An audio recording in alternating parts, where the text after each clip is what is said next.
Azerbaijan और Armenia की लड़ाई क्या है और क्यों है? क्या पाकिस्तान आज़रबाईजान का साथ दे रहा है? अगर हाँ तो क्यों? क्या आज़रबाईजान और आर्मीनिया लड़ाई इसराइल और फ़लस्तीन की तरह की लड़ाई है? इस लड़ाई में दुनिया का क्या किरदार रहा है? इस मसले का कोई हल निकलता नज़र आता है? तो दोस्तों, इन तमाम सवालात के जवाबात आगे वीडियो में हम आपको देते हैं। आज़रबाईजान का एक इलाका नागोर्नो काराबाग जो सारी लड़ाई का मकसद है।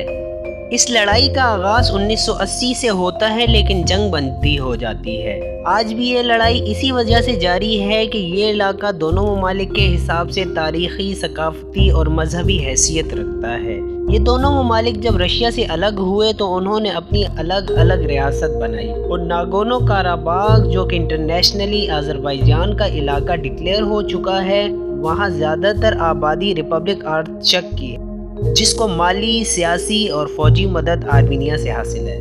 पाकिस्तान को एक वाहिद मुल्क है जो कबूल नहीं करता, उसका नाम आर्मीनिया है। पाकिस्तान ने हमेशा आज़रबाईजान का साथ दिया, हमेशा उसकी हिमायत की। तो इस बार भी पाकिस्तान के फॉरेन मिनिस्टर ने कहा कि पाकिस्तान ने 1990 की लड़ाई की तरह इस बार भी अपनी फ़ौज आज़रबाईजान भेजी, जो लड़ाई में हमारे साथ लड़ी।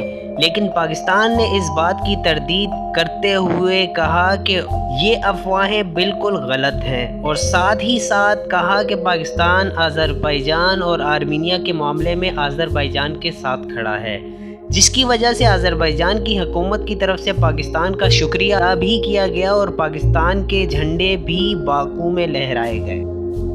यहाँ ये बात वाज़ेह रहे कि पाकिस्तान के साथ साथ तुर्की, जो पाकिस्तान के साथ हमेशा से खड़ा है, उसने भी आज़रबाईजान और आज़रबाईजान के हक़ में बात की है। फ़लस्तीन और इसराइल जो 2000 साल से लड़ते आ रहे हैं, आज़रबाईजान और आर्मीनिया का मसला भी कुछ ग्राउंड्स पर ऐसा ही है। आज़रबाईजान और आर्मीनिया में मुसलमान ईसाई लड़ाई है, जबकि इसराइल और फ़लस्तीन में यहूदी मुसलमान लड़ रहे हैं। वहाँ भी बैतुल मक़दस की लड़ाई है, और यहाँ भी मजहबी, तारीख़ी और सकाफ़ती मकाम नागोर्नो पर लड़ाई है।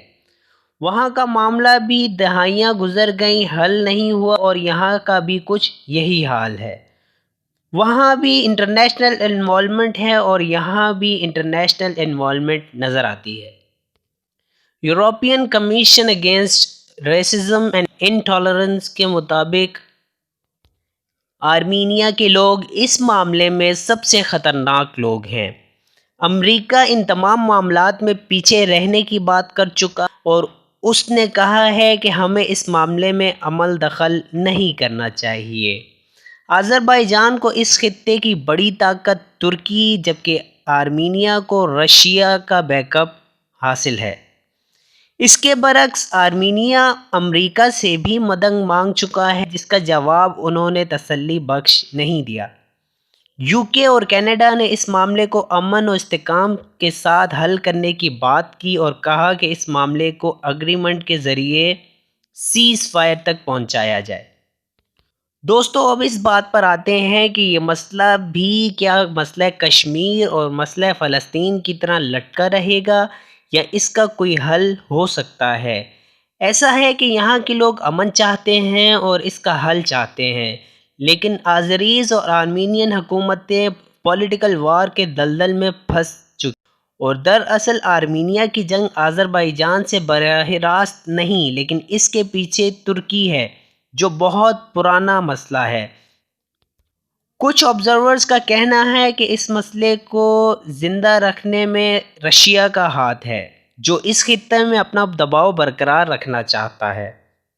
आज़रबाईजान में तेल के बहुत से ज़खायर हैं, और दूसरे पड़ोसी ममालिक नहीं चाहेंगे कि ये मामला हल हो और ये खित्ता भी ऑयल प्रोडक्शन के मामले में मालदार हो जाए। दोस्तों, इस मसले का हल सिर्फ ऐसे ही मुमकिन हो सकता है कि टेबल टॉक्स की जाएं, दुनिया की तमाम एटमी क़ुव्वतों को इस टेबल पर बिठाया जाए, और एट दी स्पॉट उनका मौक़िफ़ लिया जाए, और उनके मौक़िफ़ के मुताबिक इस मामले को हल किया जाए, ताकि दोनों ममालिक हंसी खुशी और खुशहाल ज़िंदगी गुजार